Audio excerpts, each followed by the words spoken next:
Hello everyone. So many of my subscribers were asking me, should I buy a KTM or should I buy a Bajaj Pulsar and many other options. So I thought, why not make a dedicated video on this topic.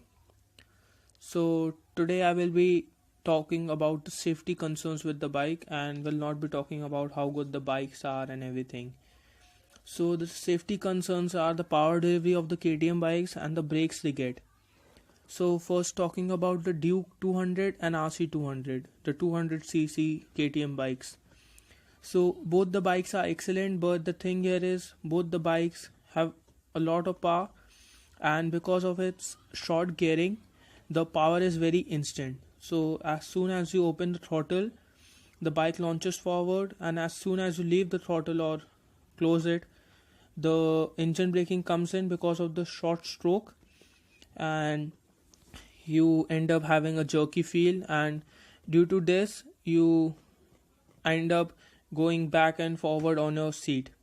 So that makes the handling of the bike a little difficult, and you should be all the time dedicated while riding your bike so that you can control it. Talking about the brakes on the 200cc bike, brakes are excellent, have a lot of feel, but they have a lot of bite too. And you know how our Indian roads are.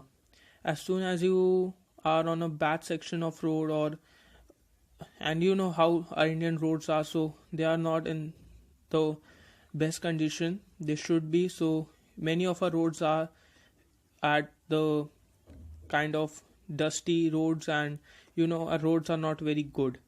So as soon as you apply your brakes suddenly, in case some animal comes in front of you, so you might end up locking your wheels, and as soon as you lock your wheels, you are not in a good situation.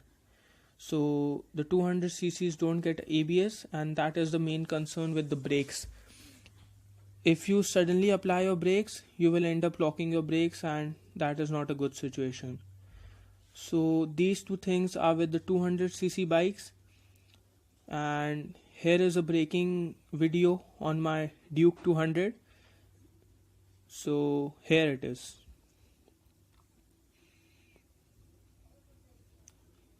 So the first one is at 40 kilometers per hour, and the second one is at 60 kilometers per hour. So while I was shooting this, many a times I did a stoppie, and many a times I was skidding my rear wheel. And that's what I'm telling you. It is a little difficult to control the brakes and the power delivery too. Talking about the RC, the brakes there are excellent, but they have ABS also, so you don't have to worry about the ABS there, braking power there. But if you are talking about the power delivery, the KTM bikes are very light, and the same is with the 390 series. So as soon as you open the throttle, the power is so much that if you can't control it, don't go for it. And that's what I'm talking. If you can't control the bike, don't go for it. If you want to buy a KTM bike, go take a long test drive and see that if you can control it or not.